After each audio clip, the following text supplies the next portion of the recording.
Welcome to Apaga University. I'm Inga. And I'm Julie. We are two momtrepreneurs who have built an in-home care business from the ground up, guided every step of the way by God's care and fueled by agape love.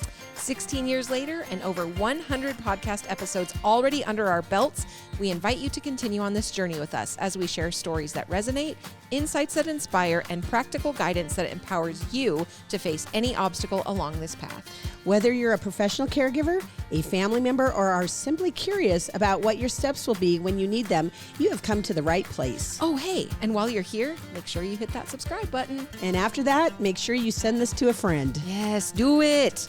All right, we'll quit fooling around and get to it. Let's go. Class is in session. A machine? Kind of. Or hello, sunshines, and hello, Julie. Okay, let's carry on this conversation. A machine? How are you? You stymied me right at the get-go. Yeah, well, if you ever are like on TikTok shops or like Instagram, I get ads all the time. Apparently they know that I have kind of a chin issue. So I just get these ads that are like it's this little machine thingy, handheld, that you like, it's got light and vibration and you do it up your jawline and then down your throat and it's supposed to like help. I'm sure it's bull. I'm sure. So those of me that have a triple, possibly double chin, you're saying that they have a thingy? Well, if you watch the videos, one pass and those those chicks are sculpted. There you go. It's got to be true. It must be on the interweb. Hey, do you ever watch I'm sure probably not. I get random stuff that pops up on my feed, but like makeup ones where they will have like this really big double chin and then they do their whole makeup routine and do the shading and the contouring. And then all of a sudden they're just like sleek and racy. Yes, exactly that. It doesn't look like I watch any of that crap. No. I just knew that. I watch it and I always think to myself, oh, it would be so cool to learn how to actually do my makeup. Oh my God. I don't even make up in the first place. What makeup I do have on today actually is clear down to my double, triple chin at this point. It's just melting off. So for those of you that are just on listening, you're lucky. And the others of you, I apologize in advance. Yeah, no, I get that. 100%. What's that thing you guys had said, face for radio? Yes, that. Little did we know, however, 2 years ago, I don't know how long we've been doing this. Yeah, but, a long time. It was actually being videoed for production, not just...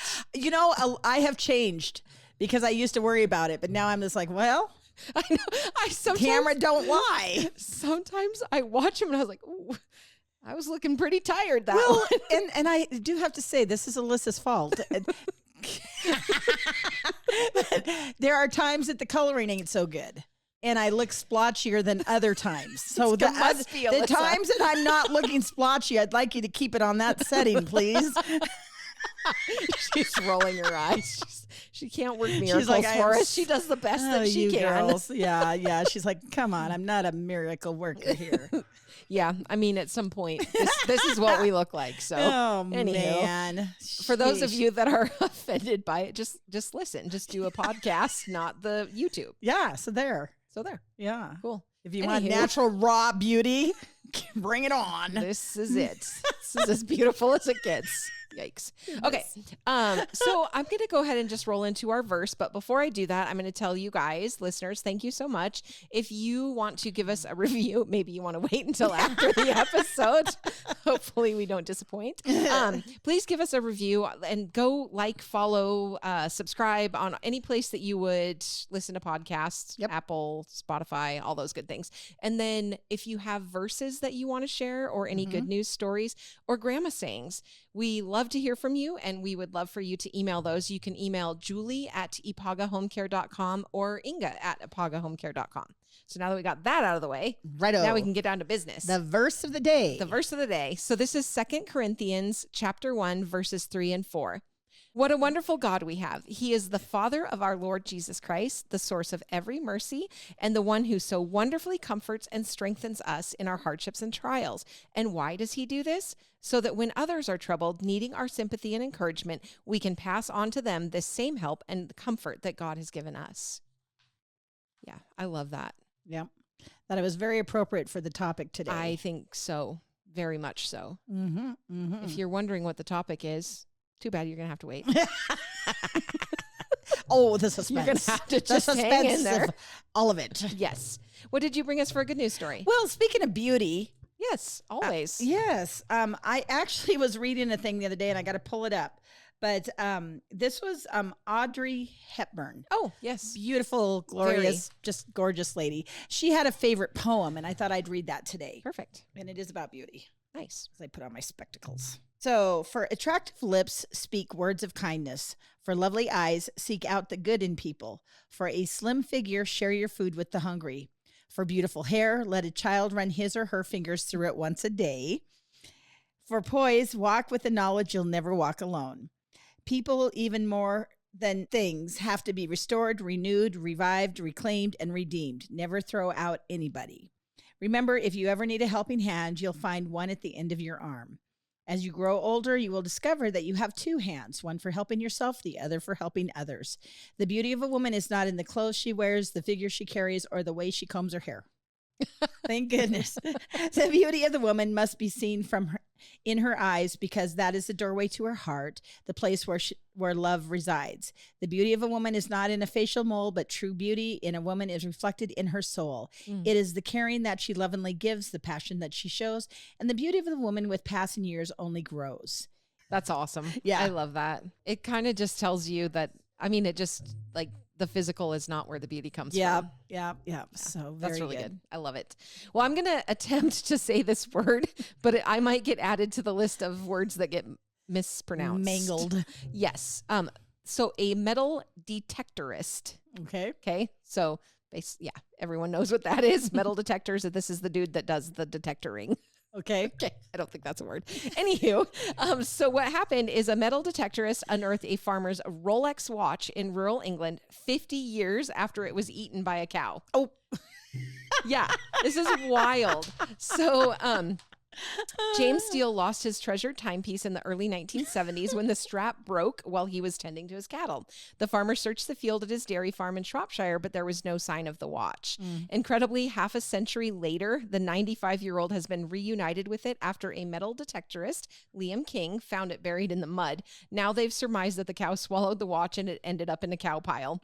The cow could have eaten it with a mouthful of grass, said the veteran. It was an amazing stroke of luck for it to turn up again after all this time lost in the earth. I really was pleased because I never thought I would see that watch again. The face now has a greenish color, but it has not rusted up, and it shows how well made it was to survive 50 years under a field. Steele's son, who runs the farm with his dad, had told the metal detectorist that he could come onto the land to look for coins. He didn't uncover any coins, but he found this watch, and basically the gentleman that lost it said, "I'm most grateful to Liam who found the watch. He could have easily not owned up to his discovery." Oh, right. I mean, so that's pretty cool that he actually told him. And then Mr. Steele bought the watch on his 21st birthday for £100 in 1950, and today that would be the equivalent of $5,700. Oh, geez. He says that he's not going to get any repairs done to it because of the expense, but that it will make a lovely keepsake. Okay. And he says, "I remember my neighbor had a very smart Rolex, and I really fancied having one myself. I saved and dug deep in my pockets for it and wore it all the time. I remember the day I lost it. I'd been out early with the cows. It was very cold, so I had my hands in my pockets. But at some point, I must have been feeding a cow, and it slipped off as the strap had broken. We looked everywhere, but I already knew it was gone and had probably been eaten by one of the cows. I was gutted, but I saved up again and bought another one." Oh, yep. And anyway, he just says it's remarkable that the watch turned up again, and he's so delighted to have it back. Oh, yeah. Who would ever think that? I mean, you think about people that lose diamond rings or lose things like that. Yeah. I mean, 50 years later, that's just incredible. Oh, and I forgot to tell you, Kevin taught me something. Yeah. I thought you'd like it because you like cows. So, did you know that cows that get talked to, they actually produce more milk? Really? Yeah. Apparently it goes in one ear and out the other. It's National Joke Day, Julie. Is it? For real, it actually is. Oh, you didn't respond as good as I hoped you would. I was too busy rolling my eyes and picking him up off the floor. Maybe I didn't tell it right.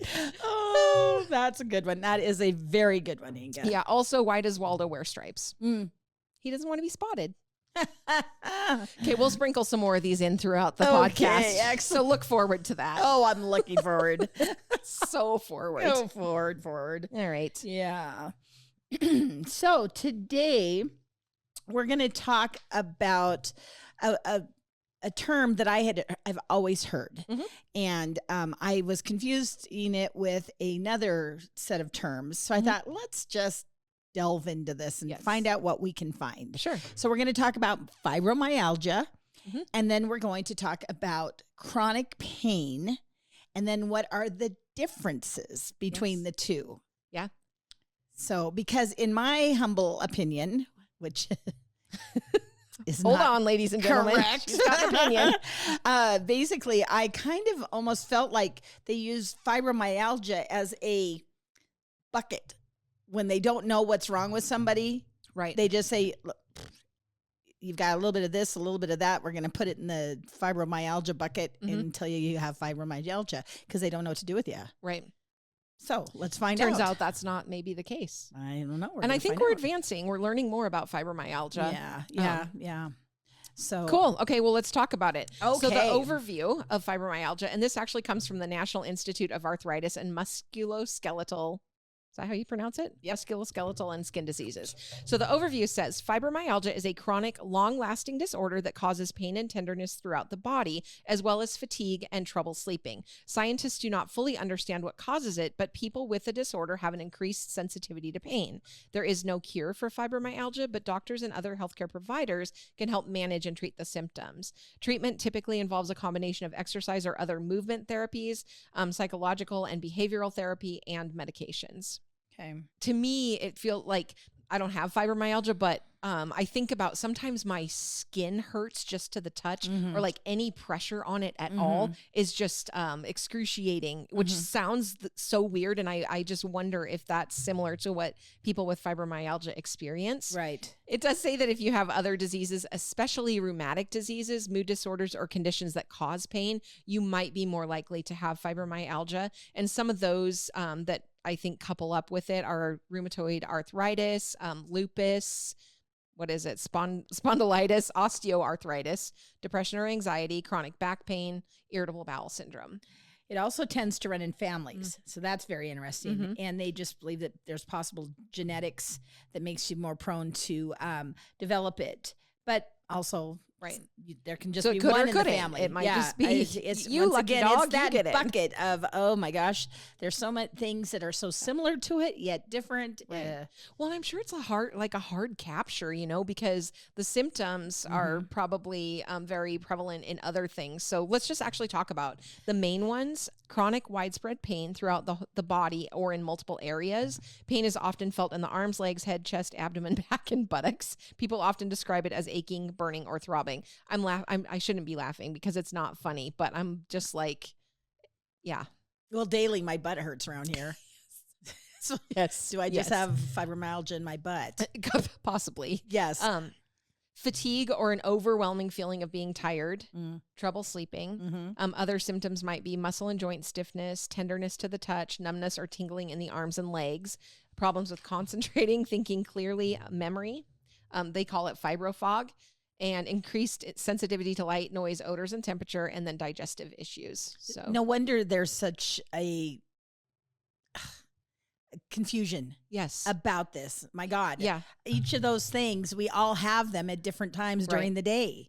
I think so. And then I think just with fibromyalgia, it's probably a situation where it's so extreme and constant, you know what I'm saying, where you can't get away from it. Well, where usually if we have something like that, or if I have a symptom, because I'm like, at any given time I experience any of these things, but you can get away from it, right? It's not like constant and agonizing, and never relenting. Yeah, that's why I wanted to compare it to chronic pain. Because what the heck, it sounds like that's what it is. Right. Which, is it one of those things where if you have fibromyalgia, you have chronic pain, right? But just because you have chronic pain doesn't mean that you have fibromyalgia. I don't know. It would make sense to me, but we're going to keep I'm not finding medical. out. Yes. All right. Well, tell me the causes. The causes of fibromyalgia is not known, but studies show that people with the disorder have an increased sensitivity to pain, so they feel pain when others do not. Brain imaging studies and other research have uncovered evidence of altered signaling in neural pathways that transmit and receive pain in people with fibromyalgia. These changes may also contribute to the fatigue, sleep troubles, and fibrofog issues that many people have with the disorder. Doesn't all pain like start in your brain? Like your brain tells you this hurts, so it's like something is just mixed up there. And yeah, this is really interesting. And actually, this is a bad joke, but I'm going to say it anyways. It's National Joke Day. So we did have one of our caregivers just recently had her husband had a what is it when you have? Oh, I'm trying. I'm really trying. Oh no. Anyway, they can't pass a kidney stone. Oh yeah. No. And so anyway, I've always heard that like a kidney stone is equivalent to a woman having a baby. So that's got to be pretty significant pain. Yeah. But it was very funny because the caregiver was like, man, he's a baby. And I'm just like, men really don't have, the monthly aches and pains that we do and all of that. And so I think about that, and I'm kind of a brat because thank you, Lord, I have a very high tolerance. And some people don't have that. Yeah. And I always pop off and say stupid things like, "Oh, don't be a baby," and and my this was classic. What Kevin would say to our girls: "Rub it in the dirt, get back in the game." Yeah. Oh my gosh. So anyway, I feel badly for people that do suffer from this because it's debilitating to them. It is debilitating. And what we have to realize through this is that the degree of the ability to take on the pain, if you have it or not. Some of us have really soft skin. Others of us not so much. It's weird because I've always noticed, like with my girls, if they have something that is like a really, really big deal pain, like a broken bone, and this is mostly Sammy, to be honest, she will get super quiet. Oh. So if she is in an immense amount of pain, she is not talking about it. She's just super quiet. But if she's just has something going on that's just like annoying, she will share that and moan and share it with everybody. Share. And then that's how I know that it's not a big deal. Like if you stop talking about it, then I know that I need to do something. Yeah. Oh my gosh. Yeah. Go put a Band-Aid on it. You're fine. I know it's tough. Our kids didn't get to be babies. No, at all. Ever. No. Yeah. All right. Well, let's talk about chronic pain syndrome. And then maybe we get to sort of digest the rest. Yes. Okay. So the overview of the chronic pain syndrome. Most pain subsides after an injury heals or an illness runs its course. But with chronic pain syndrome, pain can last for months or even years after the body heals. It can even occur when there's no known trigger for the pain. It's defined as lasting pain from 3 to 6 months, and it affects about 25 million Americans. Man.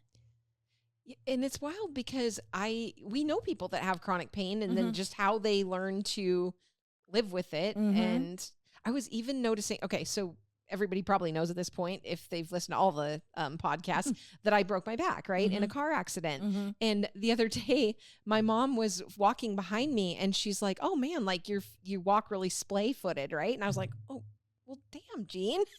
Now I've got a complex about that." But I was talking to Kevin about it, and I don't always walk like that, but it's when I'm hurting really bad in my low back. It's just a compensation for it. Oh yeah. Yeah. No, I totally know what Jean was saying because I can tell in your face or your movements that you're having a hard day. You're like, oh, it's going to be a rough day. And if it's on a Monday, I can guarantee you got tackled by a sheep on the weekend and you're paying for it now. And I'm like, were you supposed to be out with the sheep, Inga?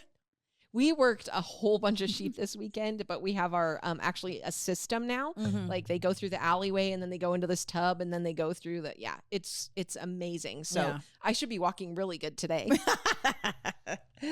Oh boy. Okay. Symptoms of chronic pain syndrome. It's going to sound a lot like fibromyalgia, but just also know that it can take a very big toll on not only your physical, but your mental health, right? When you're constantly in pain and that like fight or flight, you're in not good. But anyway, so symptoms: joint pain, muscle aches, burning pain, fatigue, sleep problems, loss of stamina and flexibility. And a lot of this is due to decreased activity, and then mood problems. And again, this would include your depression, anxiety, irritability. I know that when I'm hurting really bad, I'm like, it's like, don't poke the bear, and I recognize it probably after I've snapped at someone. Yeah. Oh, shoot. Yeah. But anyway, definitely more irritable. Well, before I got into this home care gig that I've been doing for a very long time, I actually worked for a neurosurgeon for several years. And the thing about neurosurgery is a lot of the people that came in were, injuries that had happened, workers' comp or whatever, and these people had back issues or whatever that they just couldn't get over. Yeah. And so a lot of that had to be chronic pain now that I'm looking back on it and now realizing more. But basically, a lot of the physician's work was just explaining to the spouse or the family member that brought the person in, hey, it's a lot easier for someone to say, oh my gosh, I got a big scratch and I needed stitches. Right. Or I broke my arm, had to get a cast, but now I'm better because I took it off, or my skin is healed. The stuff that we were seeing at the neurosurgery center was actually internal. Yeah. So on the outside, you look fine. Yes. But on the inside, you are a hot mess. Yes. But the people around you, and what is your problem? Right. Thankfully, the people around me, when I'm hurting pretty bad, notice because my feet go out. Yeah. And I get just this glazed over look.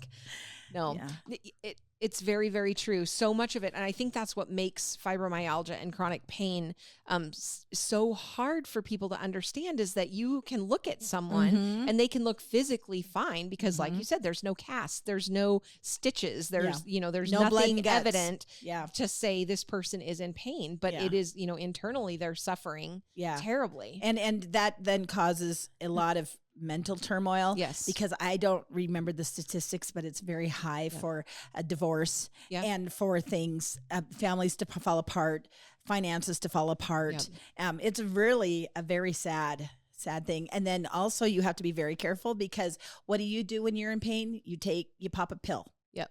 So then what do you do? Right. You pop another pill. And another pill. Your baseline goes up and up and up until you're taking more pills, or then that doesn't work. So you start to self-medicate. And what are the things that are going to help you? Right. And so we become addicted. Yeah. And boy, it's just rough. It is rough. I know when I was going through the majority of my back stuff, it got to the point for me that it was just constant pain, because it was all I could think about. Like, okay, I've got this upcoming procedure. I've got this, and then at some point I was just like, you know what? Enough. I can't keep doing this, because it wasn't like any of it was making a positive influence. So I'm just like, I have to just reorganize my mental state on this and stop treating and just see what I can do by myself without the procedures, without the injections, whatever.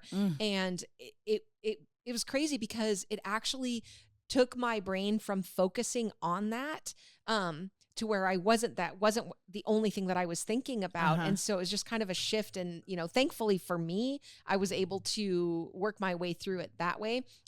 Not everybody would be able to, but quite literally, I just said, I've had enough of this. Yeah. I can't do it this way anymore. Yeah. So now I see a chiropractor, and it's super, super well managed and very stable. But when you're always treating and always medicating and always, that's the only thing you focus on, I feel like it sometimes makes it worse. Yeah. No, that's huge. You are one of the lucky ones. That was really strong to be able to just say that. Yeah. And huge. That's awesome. Yeah, for sure. So causes of chronic pain. And again, a lot of these are going to be very similar to what we talked about with fibromyalgia, but osteoarthritis, rheumatoid arthritis, back pain, fibromyalgia obviously would be a cause of chronic pain, inflammatory bowel, surgical trauma, and then advanced cancer. So it says about the fibromyalgia that this is a chronic condition that causes widespread pain and tenderness in various parts of the body, known as trigger points. Yes, I've always heard that when they are testing, to try to determine if a person has fibromyalgia, they use trigger point. There are like certain points within your body that are, I guess, hold a lot more pain or tenderness when they're pushed on or poked or prodded or whatever. Okay. So that's part of the diagnosis process, I believe. Okay. Yeah.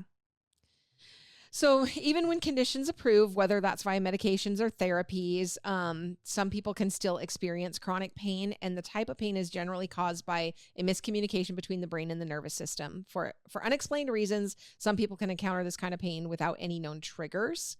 Chronic pain can change the way neurons or nerve cells in the brain that transmit and process sensory input behave, making them hypersensitive to pain messages. For example, according to the Arthritis Foundation, 20% of people with osteoarthritis who get their knees replaced and presumably have no more painful joint issues will still report chronic pain. So it's a mix-up, I feel like. Well, what about those people that will, for whatever reason, have to get like below their knee amputated, so the whole foot is gone, but you still feel the pain, that phantom pain. So that's also, the pain is just weird. I mean, it's your brain. It's your brain saying, "Oh, this hurts," or wow, it's bizarro. Okay, risk factors. Research shows that some people are more susceptible to chronic pain syndrome than others. People that would be more susceptible, those with chronic and painful conditions, such as arthritis, right? Those who are depressed, those who smoke, those who are obese, females apparently, and then also individuals who are older than 65. Wow. Talk to me now about chronic pain versus fibromyalgia. Okay, so this is the nuts and bolts. While chronic pain syndrome and fibromyalgia can often coexist, they are two different disorders. Chronic pain syndrome often has an identifiable trigger, such as arthritis or injury from a broken bone that doesn't heal properly. Fibromyalgia, a disorder of the nervous system characterized by muscle and joint pain and fatigue, often arises without a known cause. So one has like a trigger that, right? Yeah, like Bailey. An event. Bailey broke her wrist. Yes. And she's going to now forever live with pain in her wrist because of the way that it healed or the arthritis that set into the joints from the break. Okay. I'm only talking like this so I can process. We're working it out together. Yes, people. We are. We're all learning it at the same time. Yeah. So fibromyalgia, a disorder of the nervous system characterized by muscle and joint pain and fatigue, often arise without a known cause. Like I said, if you looked at an x-ray, you wouldn't find tissue or nerve damage. Fibromyalgia does, however, impact the way nerves sense and relays pain messages. Even when treated, the pain of fibromyalgia can also be chronic. So diagnosing chronic pain syndrome. So the first thing that your doctor is going to do is talk you all through your medical history and ask you things such as, when did the pain start? What does it feel like? For example, is it a burning pain, a sharp, dull, aching, where it's located, and then if there's anything that makes it better or worse. And that's the worst. On a schedule or on a scale of 1 to 10, where is your pain? And then explain it to me. And it is hard to explain a pain sometimes. Yes. Well, it feels like this, or, and you're like, I know that doesn't make sense, but it's like a burning, when a tire hits the road and then hits a couple of rocks. And I know. No, I totally get that. And oftentimes I've learned this through chiropractic. Where you hurt is not at all where it's coming from. Okay. So I will get a lot of times like super tight in my jaw and like sore down this arm. Well, my chiropractor actually works in the roof of my mouth where the muscles, certain things like attach in there. So he'll do like trigger point in the roof of my mouth, and then it actually provides relief down my arm. It's the wildest thing. Does he put his finger in your mouth? Gloved. Ew, still. It is pretty gross. I mean, for I'm like, what, do people ever bite you? Like, because it's not always super pleasant. Oh, yikes. Yeah. No, goodness gracious. Yeah. But I know for me, my instinct is always like, oh, it hurts here. I just want to like dig in right here. Exactly right. But that's not really where it's being caused from. Oh, so does it help when he puts his stupid really finger does. in your mouth? And what's weird is like, if I'm in pain on this side, usually it's over here on the other side that causes me, or that needs like to release. So when I say that my butt hurts, it's actually that it's INGA is the trigger. I'm sure of it, 100%. That one we can just diagnose right now. Well, there we go. So the next time my butt hurts, I'm just gonna say, you can get the heck out of here. What did you say to me? When I came downstairs just a little bit ago, you're like, what's the problem? What are you on fire about? I'm just here to get the food. But yes, I will admit to all of the world that I am probably the source of your butt ache. Let's talk about treatment for chronic pain syndrome. Okay. Okay. How about you talk about it? Oh, goody. Chronic pain can be perplexing. Oh, yes. But it is treatable. Some options include medical, which is drugs to relieve pain. These can be anti-inflammatories, steroids, muscle relaxers, antidepressants that can also have pain-relieving qualities. And in some cases, opioids, but that's the last resort. Right. Physical therapy to increase flexibility and range of motion. Nerve blocks to interrupt pain signals. Nerve blocks, I think they only last for 3 months or so. Yeah. You can only get so many a year. I don't want any. Yeah. I had them once and it did not help me at all. For your lower back or what? Yep, for my lower back. And it just caused it just was like, and you don't know till you have that procedure. Exactly. Because I think I feel like maybe my dad recently had a nerve block and actually it did great for him. So it's just all individual. Yeah. Right? It's kind of scary when you hear something, well, I'm going to go in and have a nerve block. I'm like, good luck. I hope it works for you. Yeah. But you want to be optimistic. You go, good luck. Yes. I hope it works for you. And yes. Like, good luck. Yeah. Okay. Psychological or behavior therapy. While they may not have a big impact on pain, some therapies can have a positive effect on mood. I think this is where you were at. You kind of had to get in your own head to say no more. Yeah. No more. For sure. For example, cognitive therapy is a type of talk therapy that helps you reframe your negative thinking. It's been shown to be effective in boosting mood even up to a year after treatment ends. Wow. In another study, biofeedback was beneficial in reducing muscle tension and depression and improving coping with chronic pain. Biofeedback is a type of therapy that teaches you to use your mind to control body reaction like rapid breathing. Who knew? I always wondered what biofeedback was. Now I know. There you go. Mind over matter, right? Yeah. They always say that. And yeah, if you just talk yourself out of it, I was just like, I'm not going to be in pain anymore. So you just talk yourself out of it. Easier said than done, but you got to be pretty strong. Kevin's dad, I'm pretty sure he talked himself out of a heart attack one time. I mean, this is a lot of years ago, but Kevin says his dad is just the most mentally strong person he has ever known in his whole life. Wow. Yeah. Wow. Yep. Okay. Alternatives, acupuncture, hypnosis, okay, yoga. Okay. Yeah. So I am very old school and opinionated, if you haven't ever noticed. But when my daughter actually had some gut issues when she was younger, we tried everything to figure out what in the world was going on with her. And I was really struggling with the medical people of the time to help me even figure out what could be going on. And I was like, I'm alone. I'm alone in this situation of trying to figure out what the heck is going on with my kid. And so we actually tried acupuncture, and I'm weird about any of that kind of stuff, any of that alternative stuff. I'm like, you really got to prove it to me. But they immediately said there was 2 things wrong with her. She was allergic to corn, and she also was allergic to gums, not like chewing gum, but that gum that they put in everything. Yeah.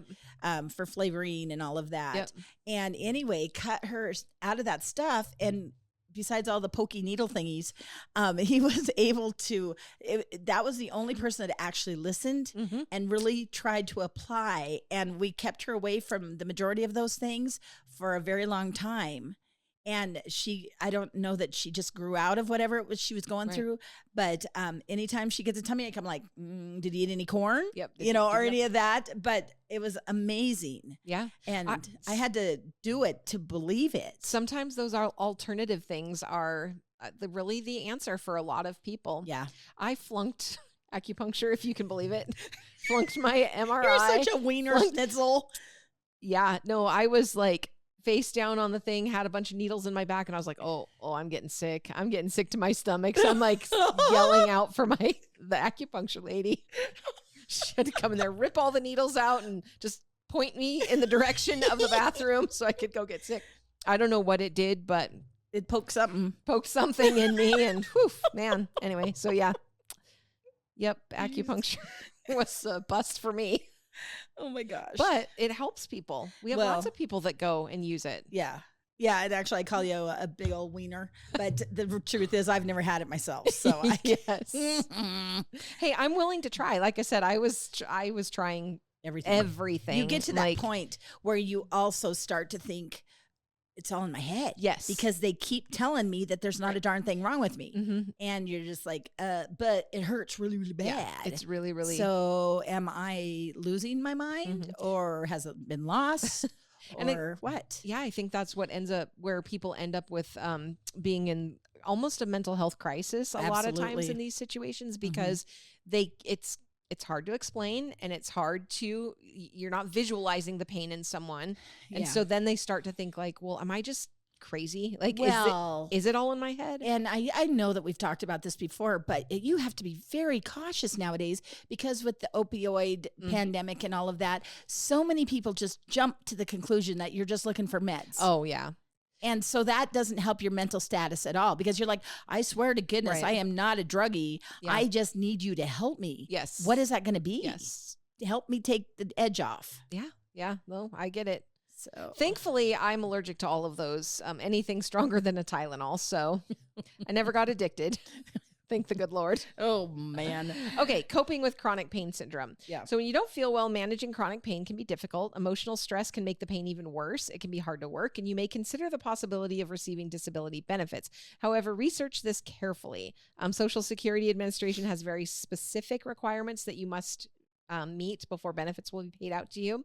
But in the meantime, these are some tips for basically dealing with your chronic pain. Okay. Focus on what's positive in your life. We always say that. Find the good, the good, right? Even if it's just going outside and taking a big breath of air and getting a little sunshine. Yep. Find something to be grateful about. Be engaged. Don't retreat from family or friends or activities that you enjoy and can still perform. Participate in support groups. I think that's a good thing, just because then you're with people that also are experiencing what you're experiencing. They understand. Yeah. And then make sure that you seek help. If you need psychological or physical help, make sure that you're reaching out and trying to, get a professional on board with you. Yes. Yeah. Yes. Back to the differences between chronic pain syndrome and fibromyalgia. So, basically, you've got to find the source of your chronic pain, right? Your doctor will ask a lot of questions that will include, how did it start? How severe is on that stupid scale that we were talking about? Is the pain constant, or does it come and go? What does it feel like? The sharp, the burning, the throbbing, what makes it better or worse? What triggered it? Where is it located? All of those questions, we're just trying to narrow down to what do you have going on. During the exam, your doctor may press on different parts of your body and ask if they feel tender. Painful points are part of the criteria for the fibromyalgia, because that's those trigger points, right? Yep. Along with tiredness and memory issues. Your symptoms can point your doctor to a diagnosis, but blood tests may help rule out other painful conditions with similar symptoms. Yeah. So then, once again, your doctor will help you figure out through medications or different therapies. And then tips for coping with it. We kind of already talked about that. Just make sure your mental health is good. I think that's one of the top, don't you think? So you've got to get in there and say, okay, I've got a situation that's just not going away. Yeah. Exercising, they always say, I didn't see anywhere in here that eating broccoli, vegetables, or a well-balanced diet. I was waiting for it. I was waiting for it. Yeah. Anyway, physical therapy, massage, there are just all kinds of different things that you can try. Yeah. Yep. Chronic pain is real, but you don't have to settle for it. Connect with a specialist who has experience working with people with these syndromes. Even if you have to visit 2 or 3 doctors, keep pushing. Once again, be an advocate for yourself. Yes. So don't stop until you're comfortable with the diagnosis And then what are you going to have to do to work around all of that? And understand that in these situations, there is not going to be one thing that is just going to be the miracle cure-all. Or a quick fix. Or a quick fix. So the individual is going to have to put in some work on it. Oh, man. You know what I mean? And I mean, that's it's just hard the because reality. a lot of people don't want to. Yeah. But there's not just a, oh, you're going to take this and then it's going to go away. No, Right. you have to engage and Right. help yourself. Yes. Yep. Right. Cool. Do you have a grandma? I do. This one is called Feeling Under the Weather, which means not feeling well, which is logical. But the real meaning, this is another one of those old sayings that comes from the sea. Sailors would rest under the bow of the ship if they became seasick during a voyage. This was the best place as it would protect the sailor from bad weather. Those who were ill were described as being under the weather. Oh, that's great. Isn't that funny? I love it. I love it. Well, coolio. Yeah, that was a good topic. Yeah. Yeah, I'm not sure we came up exactly with the end all be all, but it helped differentiate that a little bit. Yeah, I think so. That's the best thing. Cool. Peace out, Girl Scouts. Have a good day. The caregiven name is a registered trademark of the Veritrust Health Incorporated Company. IPAGA is not connected to, affiliated with, or endorsed by Veritrust or any of its affiliates.